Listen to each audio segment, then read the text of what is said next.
allow their students or try to make them feel guilty about going.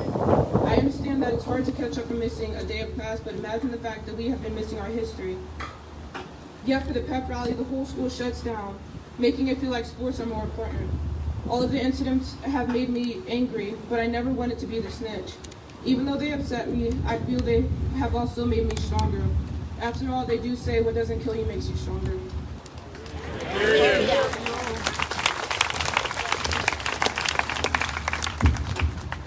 Hey, I'm Tavion Benny, and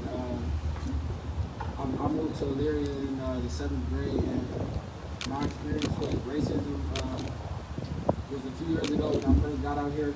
I was with my brothers. We walked inside the store, and as soon as we walked in, the surveillance, like the audio came on and said security watch the floor. As soon as we got in there, and I just felt like we were being targeted. And another time I feel like I was being targeted where like a teacher tried to like knock me off.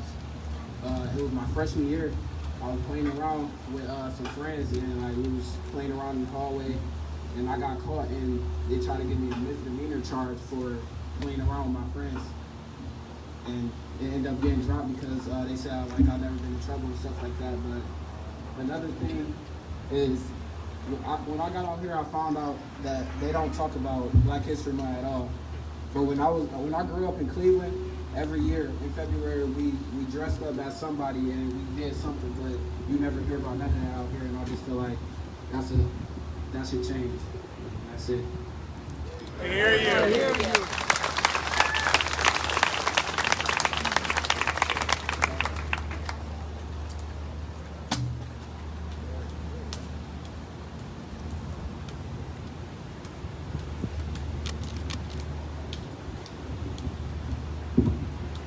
I have no weapon on me other than my skin.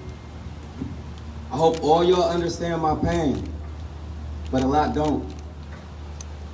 Today I didn't plan on making this speech about 3 minutes. I had no idea what I was going to talk about. But understand, me doing that, I really hope y'all understand there's a huge problem with how we are being raised in this country called America. My son is 5 years old, and we was watching a show called Raising Dion. And he said, "Dad, why did the white kid not get in trouble when he was the one that was wrong, but the black kid got in trouble?" What do I say to a 5-year-old little boy? That hurts. But this is the world that he's going to grow up into. Understand my pain. I really don't know what to say to y'all, but I appreciate every single body, every single person that's out here today. But it's your friends, it's your family members that we need to talk to, because obviously you care. Obviously you want to listen. But we need to reach the ones that didn't want to show up today. They knew about the event. We need to make them come. We need to make them listen. I appreciate that. That's all I got to say. I hear you.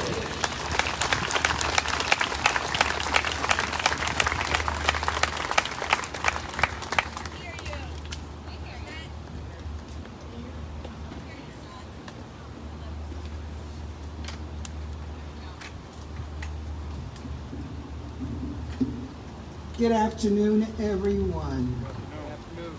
It was so great to have this event opened with profound words and prayer from my pastor, Pastor Jim Minling, who has a real heart for people. I can't breathe.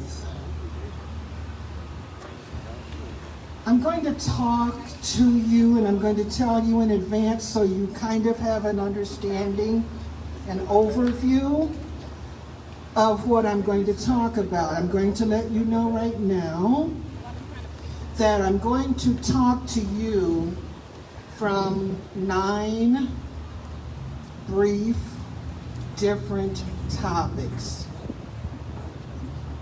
Title of topic 1: Learning to listen without judgment.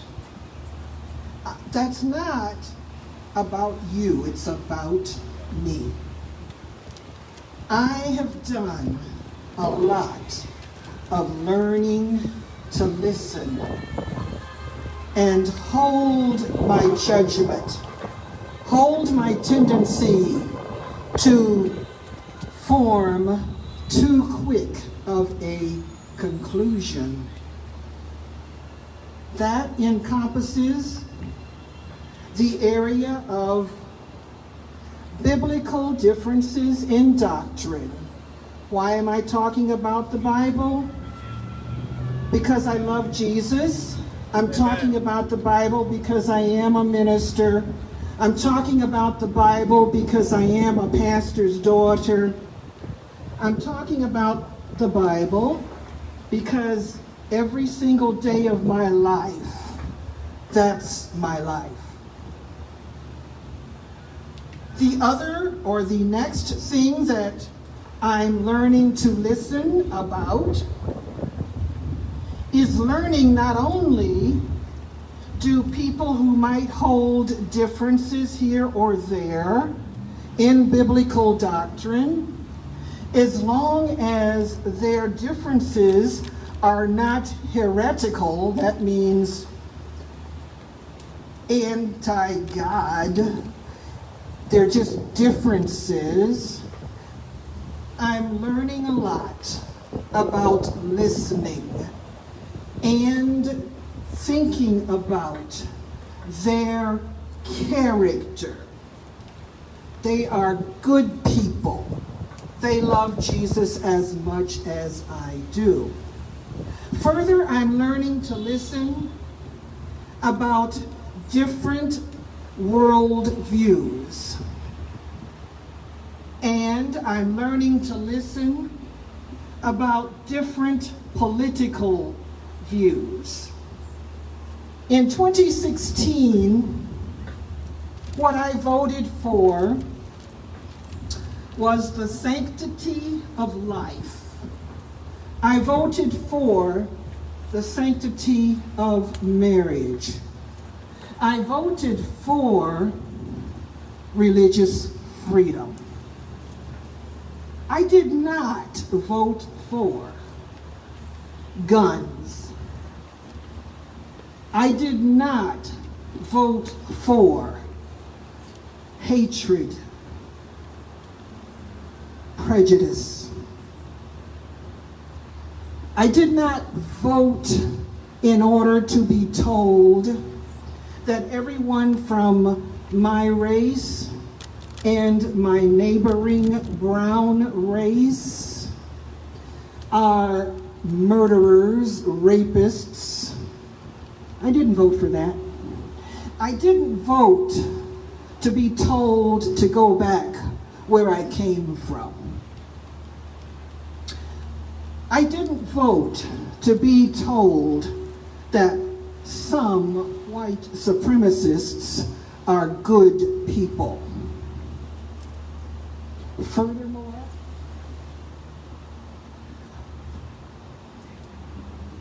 Furthermore, I am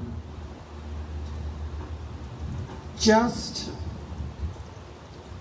sad, brokenhearted, and a lot of my history I'm unable to tell you given the prompt I just was given, and I'm going to be submissive to that.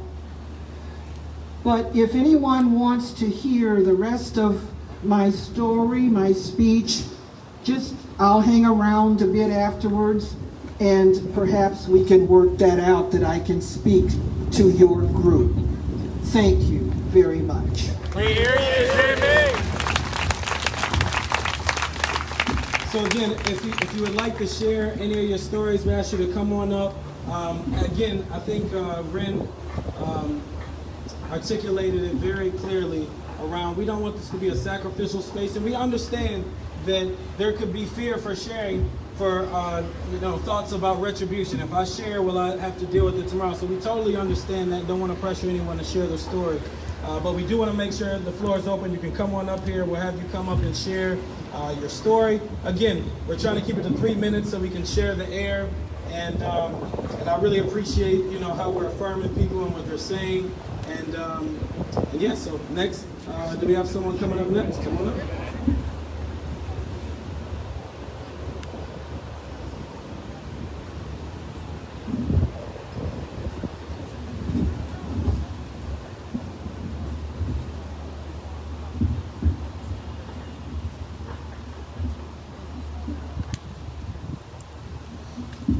Hello, Elyria. My name is Marcellus Hammonds. I'm founder and CEO of Leaders of Today, born and raised in Elyria, 25 years old. And I've struggled for the past few days to really come up with words to even describe how I'm feeling. I felt pressured to come out and say something, but I understood that it was important to reflect on how I felt and how I truly feel inside. We're at a point where togetherness is not a word, it's an action. I thank each and every one of you for coming out because it was a choice and this shows togetherness. I don't have a story of racism. Well, I have a story of racism, but I have too many explicit and implicit encounters to sit up here and tell you about the one that stands out the most for me. But what I will tell you is, as a 25-year-old black man, racism, discrimination, bias, stereotypes, stigmas is a daily encounter. We live in a world where acknowledging the achievement gap is something that we have to tagline, it's something that we have to highlight. So if understanding that we have issues in our injustice system, and what happened to George Floyd and so many other blacks, Americans, only exposes the wounds, like it was said earlier. But there are other injustices, there's other systematic racism that is woven into what we see each and every day. In our education system, in our media, in our government, in our economic system. And I will tell you, before this happened, I questioned what really can I do? But I can't question anymore. And I urge you not to question anymore. State and federal issues and legislation can feel like mountains at times. So we must first start here in our community. So I urge you, if you're young, ask questions. If you're old, ask questions. Find out. You don't have to know everything. I have a lot more to say, but I want to be respectful of time. And before I go, I just want to share a poem that I wrote prior to all of this happening. It's called Imagine Elyria. Imagine Elyria, a place where families come to thrive. A place where children's dreams come alive. A place where birds sing on trees and parks that were designed for you and for me. Imagine Elyria, it shines so bright. Our downtown lights up at night. Smiles rise like the sun because summers are filled with so much fun. Imagine Elyria, a city where you walk or even bike. But the city's bus system is what keeps families safe at night. Imagine our city.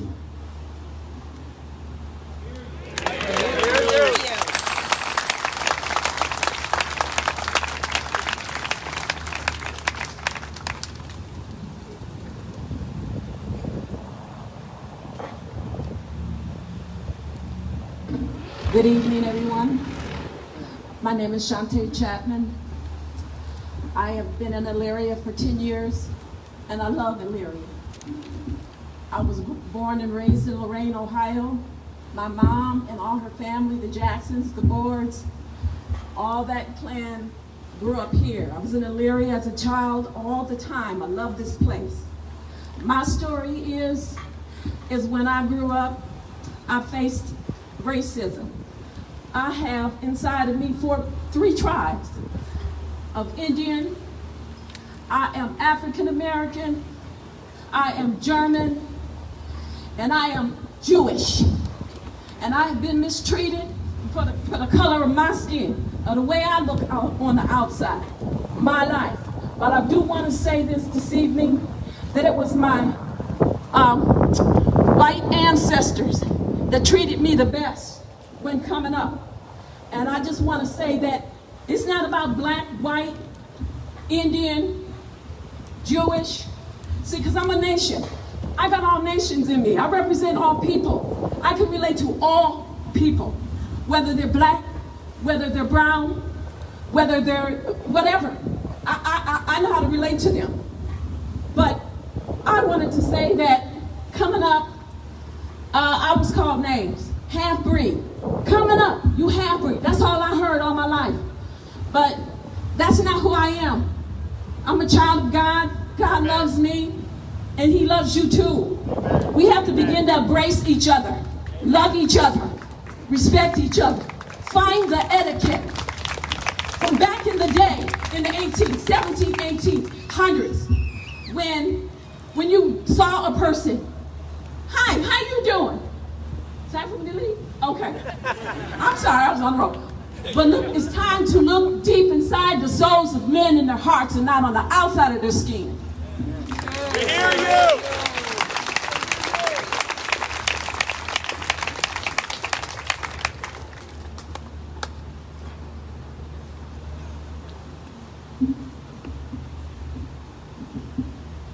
My name is Priscilla Irad. I'm a 10th grade at Elyria High School. I'm here to share my Asian American experience within Elyria. I'm a proud Filipino, but I show it every chance I can get. My first experience with racism that I can recall was in 6th grade, and I know there was many before. A classmate said to me, "I'll put you in a box and I'll ship you back to China." China. The student who know me and about my nationality and how proud I was of it. In middle school, I was called Ching Chong all year, and others pulled their eyes to look like me. Trying to make them look Asian, but in high school, a stranger who wasn't even in my class came up to me and asked if I ate his dog. People don't know about these racist issues and needs to be brought up to them, please. All these incidents have to do with racist stereotypes about Asian people. But I'm here to tell you that these comments hurt deep. I wouldn't be crying if it wasn't. And it's not who I am. Racism is taught, not born with. I'm sharing my Asian American experience. And thank you for listening. We hear you.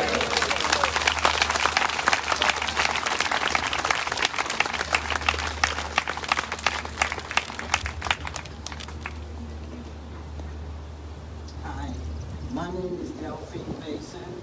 In the year 2010, I had 2 children. One son had an IQ of 160. He was found in a crawl-space attic in some Caucasian's house with a dog each other's death. I never got justice for that. Everything that I represent to the county, they sweep and hide it to protect that household. In 2010, my youngest child, these are my youngest 2 children. In 2010, that Justice Center railroaded my son on rape of a 5-year-old. I noticed I had the chain of custody that showed me that the police department, they were the one handled everything. And there was 3 other guys in the home. They picked my son over all the other guys who was in that home. This little girl, he was never penetrated or anything. They never had true evidence to bound him over. He was bound over on hearsay, put on $1 million bond. He's been in jail for 10 years. He's been raped, he's been beat, and all the guards in there mistreat him. I haven't had justice yet, but I got black and white that prove he was definitely railroaded by that system over there with James Morality as the judge. I noticed in 2015, Gargis Hall's son, same age as my son at the time, 19, he raped a 3-year-old family member. But John Morality, the brother of James, didn't want to see this kid go to jail. So they give him 3 years probation. Where is justice? We hear you.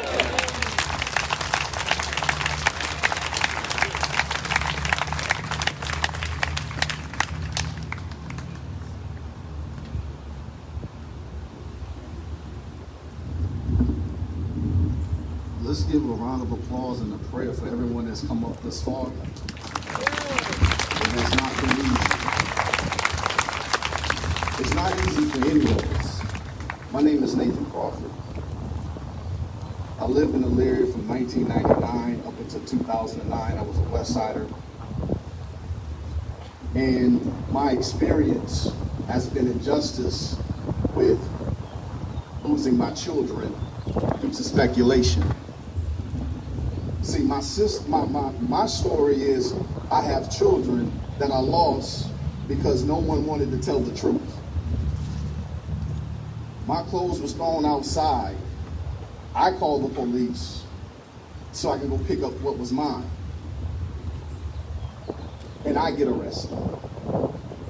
I'm not a small man, never have been. But I thank God knowing how to articulate what is my God-given right and was actually mine, but I had to pay the cost. This system here and over there is not right. Speculation is not proof. You said we are told that growing up, you speak the truth, tell the truth, and you'll be all right. That's not been my case, and it's just not right. Now, I have not been railroaded to the extent of other people, but I have a son named Nathan Jr. I have another son named Rashawn Crawford.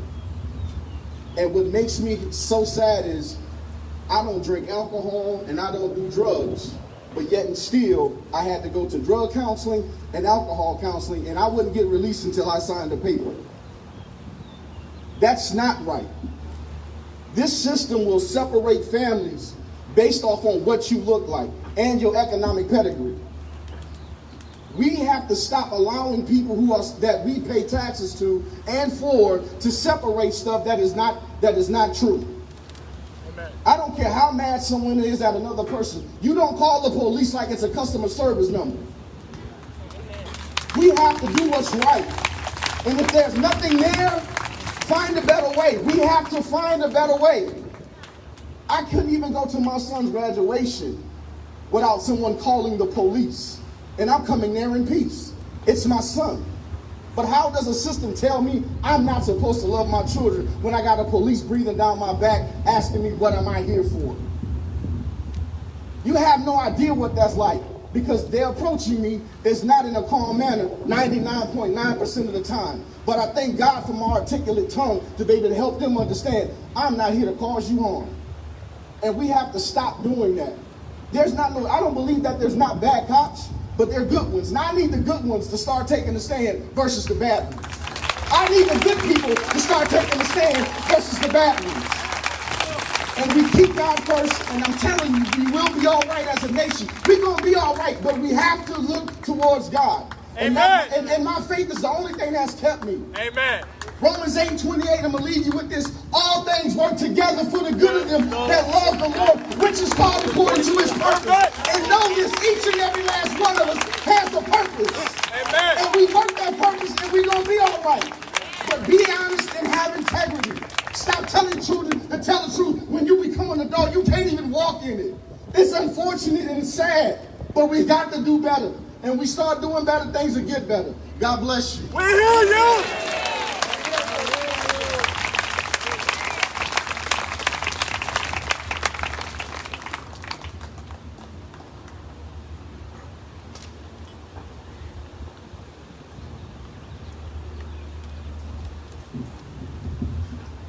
Hi, my name is Jalecia Shelton, and I'm a recent graduate of Elyria High.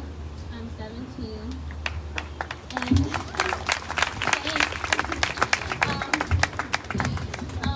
And like my biggest thing is that I have a question. I want to hear all the black women and black girls. Raise your hand if you've ever heard this. You're so pretty for a black girl. I want to hear that. I want to see y'all raise your hands. Because that is the most backhanded thing I've ever heard. I feel like my skin is disregarded, being disrespected, and the fact that my women, my young black women, don't even feel beautiful. The fact that my dark-skinned best friend don't feel beautiful, and that kills me. And it's not even around the world, it's here. We need to work here. Because I can go to convention, and I'll meet people from all over the world, and they praise us. They wonder for us. They love us. But what's going wrong right here? The fact that I have to be scared for my brothers, my 17-year-old and young brothers leaving the house. Now, why is that? Because I'm worried about the dad? Or am I worried about someone supposed to protect me who's not protecting me? I want to know. Am I supposed to feel safe? Or am I supposed to be scared?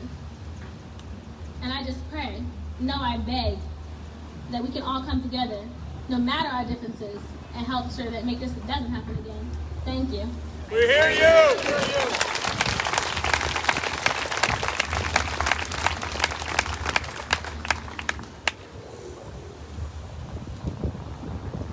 Hi, I want to share an experience that happened to me in my freshman year of high school. So, my friends and I all sat at the lunch table together, and there was this kid, I'm not going to say his name, but he always came to our lunch table, and he had his cards, and he would do card tricks or whatever. And my friends and I, if you know us, you know we like to joke around, and we like to laugh when we're together. But slowly, the jokes he started to make became more offensive and disrespectful. One day, he started to say really racist things to us, and we decided to confront him about it. We asked him why he was saying these things to us, and if he cared, would it matter to us? And we politely asked him to stop calling us the N-word. He responded with, I can say whatever I want, and repeatedly said the N-word with the hard R and the A at least 10 times. A teacher came out of her classroom because she heard what was going on, and she asked what the problem was. We explained to her politely, and she responded with, everybody says it. That wasn't the first altercation I had with that teacher. She was a sub in one of my classes, and there was kids in the back of the class, African American kids, just referring to each other as the N-word because even if you don't agree with it, that's just what people do. And she responded with, I don't think anyone in here is named nigga. And I have somebody over here that spoke earlier that I know was in the class with me, and we told the principal, and I'm pretty sure he handled it, but she was never on leave or she never got fired or anything like that, so I don't know. But I just want more peace, and I want to be able to feel comfortable leaving the house, and I want to feel comfortable knowing that my dad can get pulled over and not get shot, and I want to feel comfortable knowing that my brother can walk in public with his hood up without the risk of getting shot by.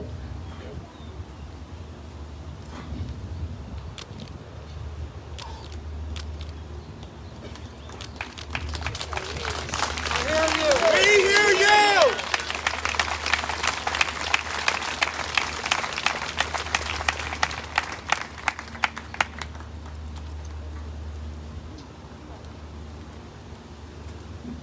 Good evening.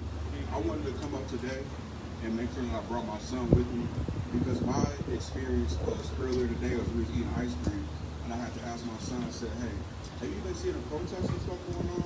He said, yeah, I think it's for coronavirus. I'm like, no, son, it's not for coronavirus. It's for injustices and stuff that's going on in this world. And I had to have a conversation with him about what you need to do as far as how you carry yourself as a black man. As a black man raising a black son, you don't have the luxury to have a conversation about the birds and the bees. You have to have a conversation about keeping your hands at 10 and 2 on the steering wheel, and yes sir, and no sir, and almost having to, I had to tell him, you gotta be a little bit better than some of your other counterparts that may not have the same melanin of your skin. So what I say about today, which is a beautiful event, I just hope that June 2nd isn't when we stop coming together, but we also come together on November 3rd and mobilize and go to the polls and take them out of office and put more people into the office that have the same ideals and beliefs that we do here, because the ones that are here is the ones that can make an actual change starting in Elyria and branching out. And I just say thank y'all for coming today and have a good evening.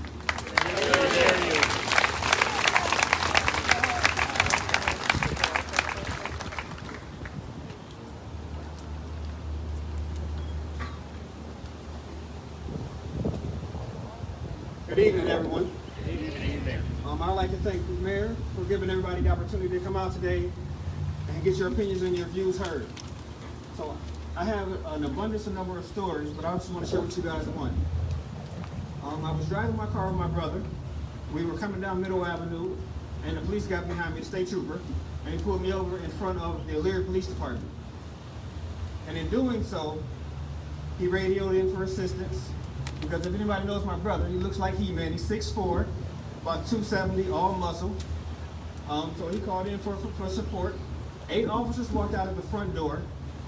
4 cars pulled around in front of me, 1 on the side of me and 2 behind me, as he attempted to pull my brother out of the car. So at that moment, that was a moment that I feared.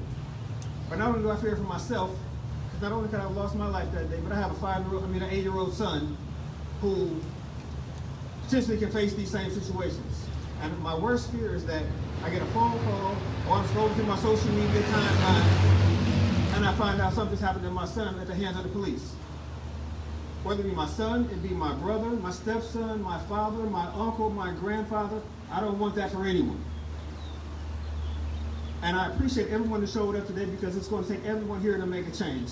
And part of the problem that we have is we see things that go wrong, and there's nobody there to check them. It's up to us to let people know when they do wrong, so that we can change our current situation in our space. I was in Chicago over the weekend, and they were protesting, and there was some rioting or whatever things were going on there. But there was a young man who was doing some podcast stuff, and I happened to overhear what they were talking about. So it was a group of 4 white men and a Hispanic gentleman. And the question to them was, why are you here representing? Who are you representing? He said, my black friends and my college friends that I went to school with. And their thing was, I want my friends to be able to do everything that I can do. I want them to be able to go to the gas station. I want them to be able to go to the bank. I want my friends and their families to go to the basketball courts. I want them to be everything that I have. I want them to have the same educational privileges, the same everything. And to me, that gave me hope that we can take everything in our country and turn it around. We can come together for one unified cause, which is saving black lives. And understand, when we say Black Lives Matter, it's not that your lives doesn't matter or blue lives doesn't matter. Our lives matter too, in addition to every other life. Because we're the ones that are being killed on the news, on TV, and social media.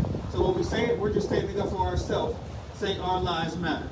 And we hope that everyone here understands what that means, and in understanding that we all become vocal and say something and do something. Because sometimes our biases, we don't even realize that we have them until they're pointed out to us. So for me, I ask that you guys continue with the tradition of hope and carry on everything that's said and done here today, so that we can better our community and come together for everybody to coexist and live in harmony. Thank you. We hear you.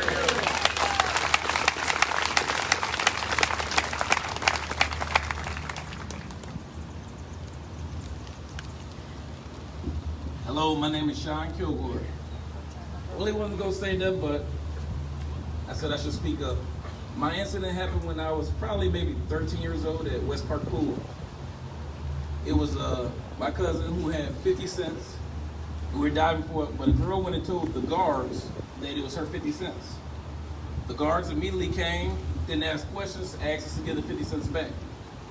And we were brought up to protect, stick together, so we wouldn't give the 50 cents back, so they went and got management, who immediately took the little white girl's side. And it began to escalate out of control that they closed the pool down. They called parents, the parents came, and it actually turned into a physical altercation. Police came, they didn't take side, they immediately took the other side. Over 50 cents. And in the end, the girl said, it wasn't mine, I just was hungry. And that was the first experience. The other experience was maybe 10, around 20. We were riding, and there's the altercation on the west side on Bell Avenue where the police had some guys down at gunpoint. I've been there, where we're riding by laughing, speaking, and they pulled us out of the car. There were other people behind us, in front of us, that weren't the same color. They pulled us out of the car and said, you're in the drug-related area, we got an incident going on, you know the people on the ground, and had us at gunpoint. Pistols, standing over top of you with the pistol pointing at you. And that was the other incident. There was another incident, I was in the neighborhood, and life has changed a lot. Went around some bad choices, but really wasn't doing that, but the police came, guns were drawn, and they told us, take off running so we can blow your such and such against the house. And that was my experience. So now I'm at the point where I had experience with my son who wasn't in the right, but because of what you see on social media and the TV, he said, I think the police behind me, and he had a pistol. But I come to find out he didn't. But my experience with him on the phone was, roll down your windows. Because I don't know what the 911 dispatch told or what the girl told, but roll down your windows, get your hands up. But the experience that I thought I might lose my son because of a bad decision was so terrifying that I'm at the point now, I got 3 sons and a grandson, I don't really know what to tell them. Do I tell them to just listen to what the police say or fight because they're killing you anyway? I'm so confused, emotionally, spiritually. I understand, I do get it. Wrong is wrong, and right is right. And we to obey the lands of the law. But it's such a bad place, but I do believe and we have hope. And I know we can do this. We can work together and turn it around. We just need everybody to speak up and call it for what it is. Right is right and wrong is wrong. We hear you!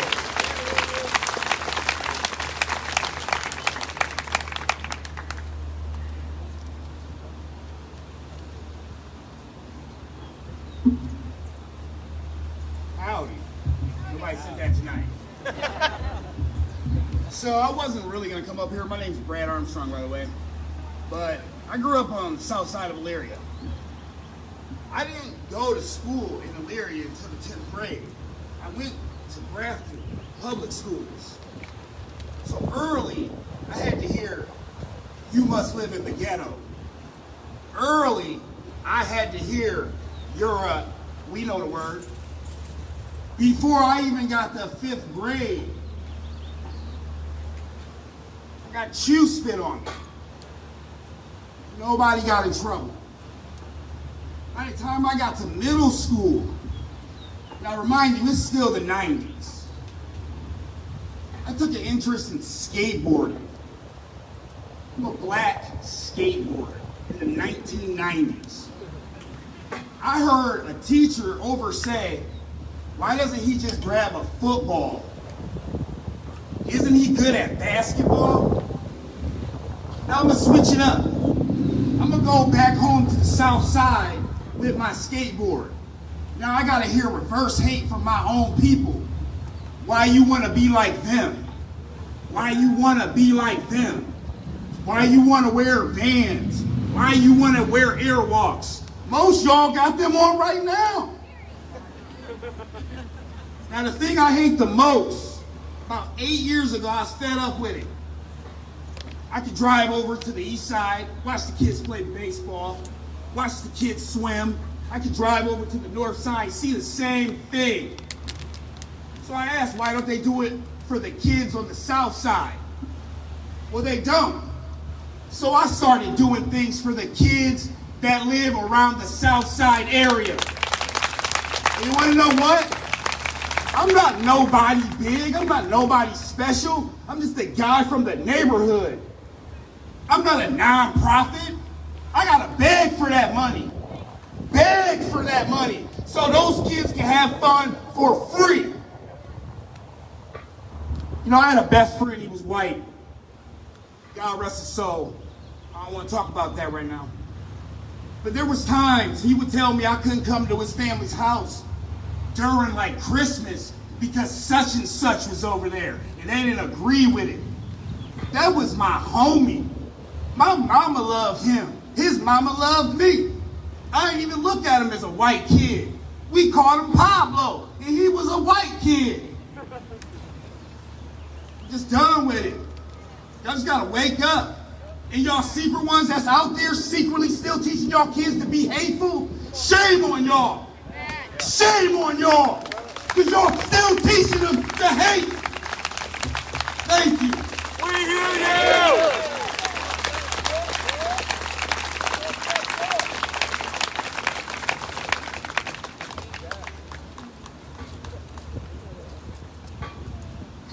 everyone. I'm glad to see the turnout here of the many faces. My name is Elyria, and earlier this year, it was really cold, about 30 degrees outside. I saw a woman who was in distress. She was in her about 60s or 70s years old, and she was wailing. Now again, it's 30 degrees outside, and she's walking. And I had went to my house, and at first I'm like, oh, okay, maybe she's just walking to the store, because where I live, there's Dollar General in the corner. So I'm like, maybe she's walking to the store and she'll return home. Well, when I left my house shortly after, she was still there, and I noticed that she was wailing and she was crying out. And then so, of course, I pulled over and I tried to approach her. I had my daughter in the car, and she wasn't making any sense. And so for me, I'm like, okay, well, I need to get this woman some help. She wouldn't tell me her name, and literally she wasn't speaking clearly. So because I have an awareness of, the elderly with Alzheimer's and dementia, I thought that this might be a scenario. I did not know who to call. Those that I did call, they didn't answer their phone at the time. And so I called the police. Well, when I called the police, they stayed in their cars for a few moments to check things out. I had to wave them over for them to actually come and say, hi, I'm the one that made the call. This is the person here. And when they approached the situation, they got really, really close to her, like in her six, if you know what I'm talking about. Really close. And proceeded to jiggle her pockets when she wouldn't tell them her name. Now again, I told you that this lady is 60 and 70 years old. And they approached her very closely, and she's distraught. I was very clear on the phone of what was going on. So, and there was 3 cops swarming. Now, if you can think about the age 60 and 70 and all that she may have gone through during that time and what she has witnessed during that time, for 3 white male cops to approach her this closely and to jiggle her pockets, to reach into her pockets, right? And I'm standing there like, hey, hold on. I'm trying to get between them so that I can protect her, right? And give her the space that she needs to try to make some clarity. So for me to experience this and for my daughter to experience that this is really what's happening, luckily I have these conversations, unfortunately, with my daughters ever since she was young. Letting her know that, hey, life is not fair. Letting her know that those who are supposed to aid you and protect you, it might not necessarily be the case. It's unfortunate that we have to have these conversations, right?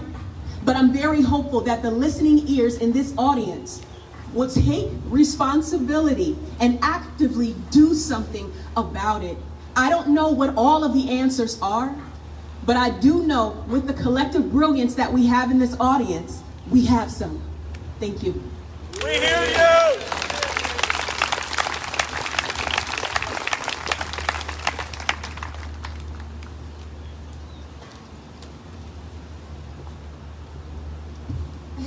Hi, my name is Heaven Harrington. It took me a moment to get up here because I'm not really a good speaker and I'm really nervous. One thing that's really prominent to me that just keeps replaying in my head is I just wonder what people see when they see a black girl, especially in high school. I always wondered why my brothers never wanted to take honors classes. They took regular classes because they wanted to be around people that looked like them. They wanted to be around people who knew what it was like to be black. They wanted to be around people who knew what it was like to have to struggle. I think a lot of times people profile me already, walking in a classroom about the way I dress, the way I speak, extra pressure to be smart, to make good grades, to have good grades, to be articulate, to not have an attitude about the things that people say.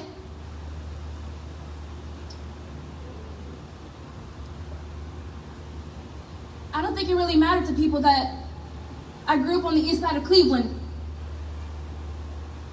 Me and my brothers know what it's like to have to run to school because we hear gunshots down the street. My brothers know what it's like to see a dead body at the end of the street. I watched my brothers get jumped. I know what it's like to have kids come over my house to have food to eat. Some of you guys don't even know the struggle of not having a father in the home, of seeing abuse, of watching people die, to know that your friends died. And to have people make comments about my skin, my body, the way I look. Oh, she's not thick enough. She's not black enough. There's so much more to me than what you see. I have a story.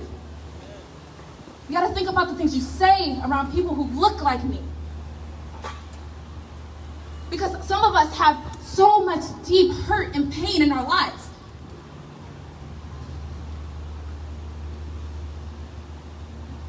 Some of us have to wake up every day wondering, what's the new challenge I'm gonna face today? How do I look today? How do I present myself today? Because I know what that pressure's like.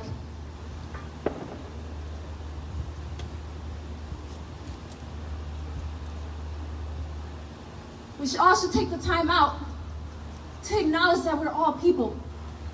We all have a story. We all know what oppression looks like. Have grace to one another. We're not just another stereotype. I don't care if I talk white. I don't care what I wear. I don't care who I hang out with. I have a friend here who's white, who supports me, who loves me. And I have friends back in Cleveland who knows what it's like to struggle. And y'all don't know me like that.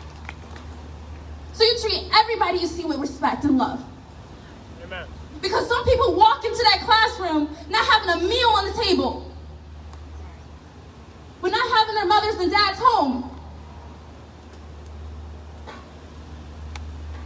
And that's all I have to say. We hear you.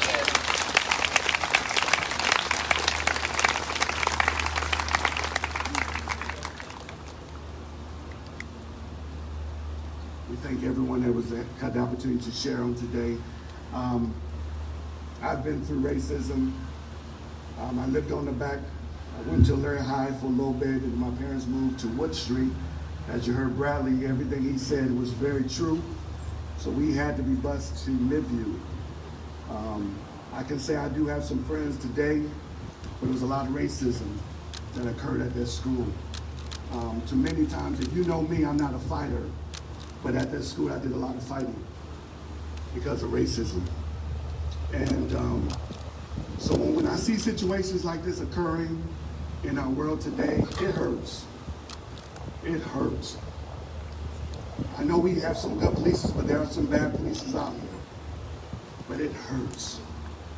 As a pastor, we tell people to pray, but it's more than that. There's a work we have to do. And I feel like I need to say this, us as a church, black, white, Hispanic, we have to unify. Amen. Pastor Jim, thank you for getting up here, for sharing what you shared today. But we have to unify. They said that the discrimination happens, segregation that happens is in church on Sunday morning. Because we're divided. My friend Pastor Robert shared to me today, we got to come unite today. As a church, for us, we have to be the example for others to fight together. So I'm here for you, whatever we can do. And let's speak, and we pray for justice in our community. Thank you, Mayor Whitfield. We hear you.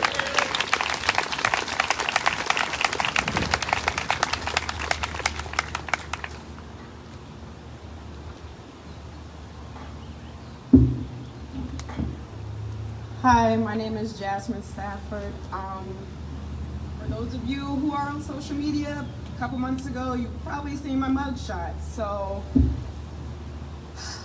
I was in a situation with my brother, and as me and my kids were getting ready to leave because my brother and his girlfriend would not leave my property, my daughter, my 4-year-old right here, opens the door to 10 police officers standing outside of my home, guns drawn, yelling, "Freeze, put your hands up." Worst fear of my life. Last thing I want my kids to go through. I'm 30 years old. I lived my entire life making sure I did everything right. Left for college, only came back to Elyria because my mom begged me to come back. I bend over backwards and give and give and give, even when I can't give anymore, even to my own family. So to be in a situation that I was in, it hurts. To see my kids crying the way that they did, and then the police telling me to drop the stuff in my hands, I have no problem dropping what's in my hands. And at the same time as I'm dropping the stuff in my hands, my kids, all three of them, screaming, crying. I'm trying to console them as I put my stuff down. 3 police officers tackled me. Guys, I'm 5'2" and 119 pounds. Why did 3 grown men need to tackle me? One woman was out there. She was nervous. You could tell she was a rookie. I listened to their conversations. One cop, he even kicked my son, told him he was ugly, and that he was crying for no reason. My son said, "I was crying for a reason, Mom. They were taking you away." I'm not saying that all cops are bad cops, but for little old me to come out and see 10 police officers just because I live in Chadwick, and then they heard my last name, my brother's the one who's always in trouble. I literally have no record until now for defending myself. And now I have to explain to my kids every day what we're going through, how much it sucks, because the police come out in Chadwick every summer, and I always let my kids go play with them. Oh, now my kids don't want to be around them, and I still try to tell them not all cops are bad cops, because of the 10 that came, 2 of them were very nice to me. They let me know, just because you were charged, it does not mean that you will be convicted of what happened. You were defending yourself. And as long as your brother's girlfriend's story corroborates that story, then you're fine. Well, then I find out later that one of the cops from showing up actually went to the hospital with my brother and made sure that his story matched his girlfriend's story and made me out to be the bad guy. My brother's bigger than me, guys. Who do I look like I'm going to hurt? The only thing I was thankful for is when my mugshot was shared and the 25 messages I woke up to, that no one said anything negative, because everyone knows the type of person that I am. And some of the cops that finally ran my name and learned that I had worked for the county started treating me differently once they learned where I work. I'm educated. I don't litter. I literally try to do whatever I can to help people. I live a plant-based lifestyle. My friends make fun of me for it, but I love every second of it, and so do my kids. I don't like to hurt animals or anything. I just want to tell you guys, not all cops are bad cops, but it's hard to explain this to your kids after what they went through. That's all. We hear you!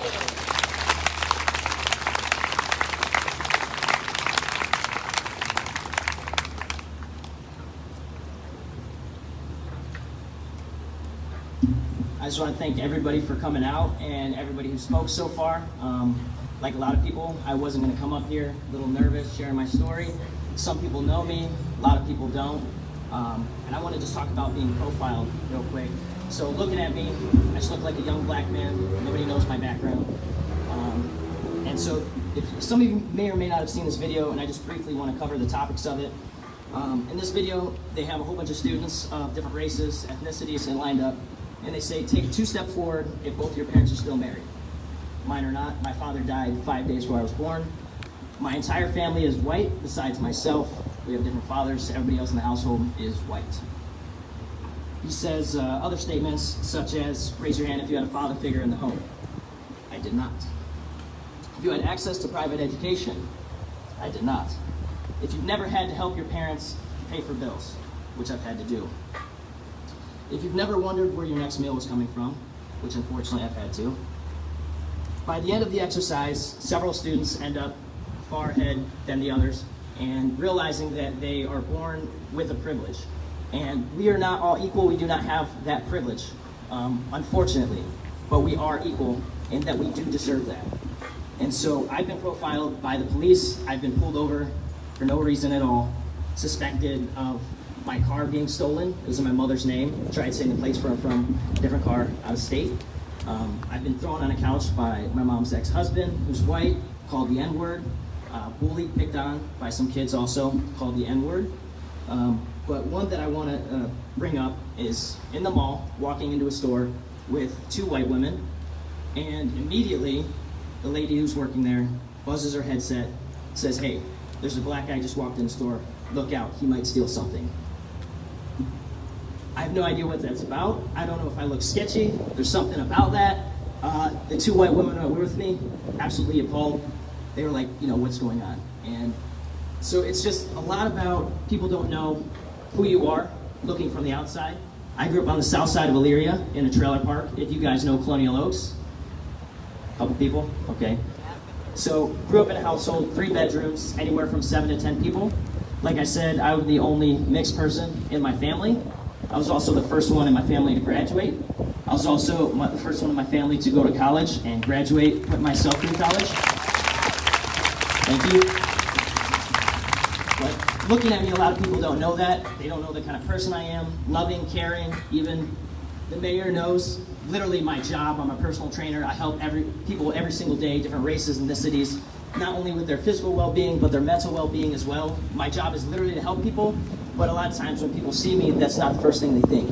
They look at the color of my skin, immediately judged by that, and I'm thankful to see so many different people, races, colors, ethnicities coming together, listen to everybody's story, and I just really hope that we can make a change. So I appreciate you all for coming out. Thank you.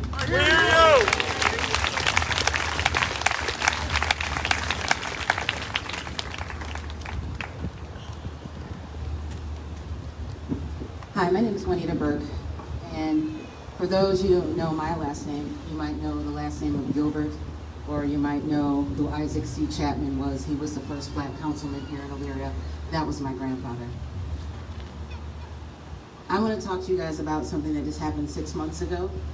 I have a friend who's white, and she called me and she wanted to talk to me because her son was at school and he had got caught using the N-word. And she didn't know where he would have learned that from. She didn't know why he would say something like that, because that's not how she raised her child. And our sons are 8 years old. Okay, so I explained to her that you probably heard it from one of the kids at school, and that it's not, at 8 years old, it's not too young to explain to your child what that word is, what that word means, and why we don't use it. I think a lot of the issues that we have among the youth today is that we don't teach Black history in school. I probably could try here and give you 20 different things you don't know about Black history that should be in the history books. Maybe we should demand that the education system changes, that we change what we're teaching our children. Because I can tell you, just recently I had to explain to my 8-year-old son why I was crying. After I saw that video, I was like, this uncontrollable hurt. And I told him, Jonathan, you're too young to understand. And he's like, no, Mommy, please explain it to me. So I had to explain to my son at 8 years old, this is not a perfect world. That he has to be smarter, faster, larger than life to get the same things that maybe some of his friends get. And I'm hoping that people are really listening, that people that are here aren't just posturing, that at some point in time, you take just, if you don't, we're not against the cops, okay? We're against injustice, right. All right? I have some cops that are friends, great people, okay? Don't turn your back when you see somebody else doing wrong. I encourage the school systems to listen to these kids that stood up here and are saying, this is what's happening to me. Be there for them. It starts, you don't say, I'm not big enough to change, I'm not racist. It starts with you. If you don't know what to do, ask somebody, what can I do? Form groups. The attorneys that are out here, you guys get behind something for these people that are saying that there's all these injustices over there. Be there for those people and those injustices. You know what I'm saying? Be there for your community.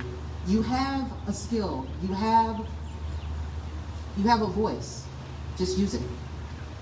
We hear you!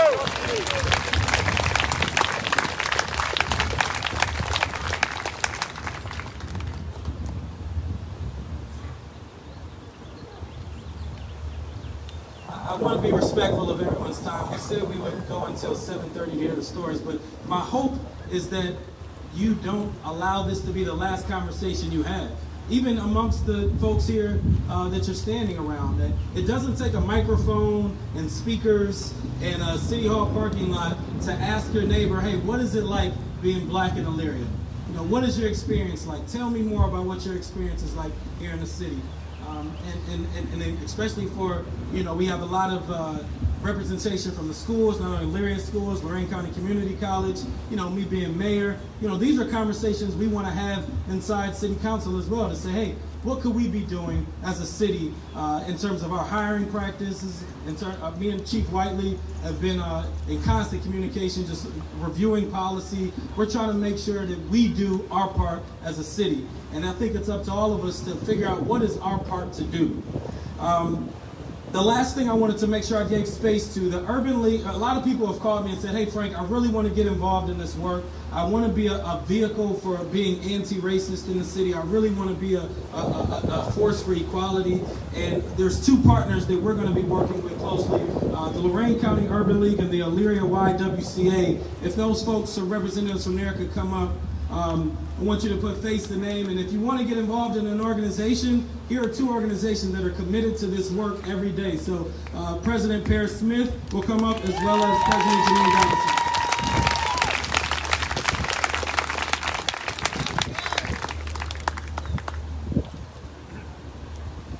Hi everyone. First I want to thank Frank and the City of Elyria and then the YWCA Janine Donaldson for our partnership for today's listening session. I want to empathize with those who spoke this morning, and also hone in on the fact that when we say Black Lives Matter, it's not downgrading any other life. It's just that we want the same respect that everyone else has, the same opportunity to come home safely, the same opportunity to be heard when we feel like there is an injustice, the same opportunities in the justice system.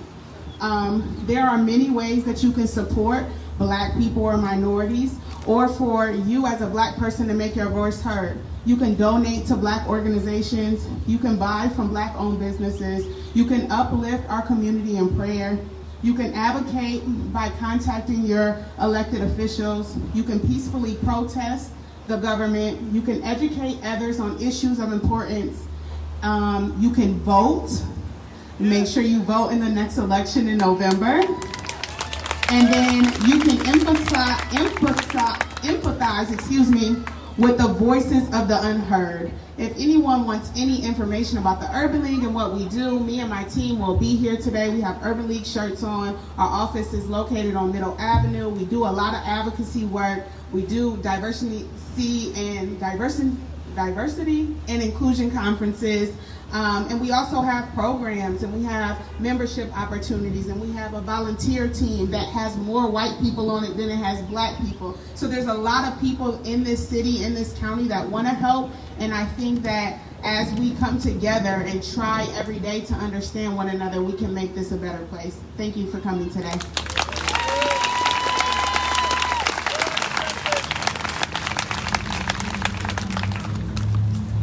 Hello everyone.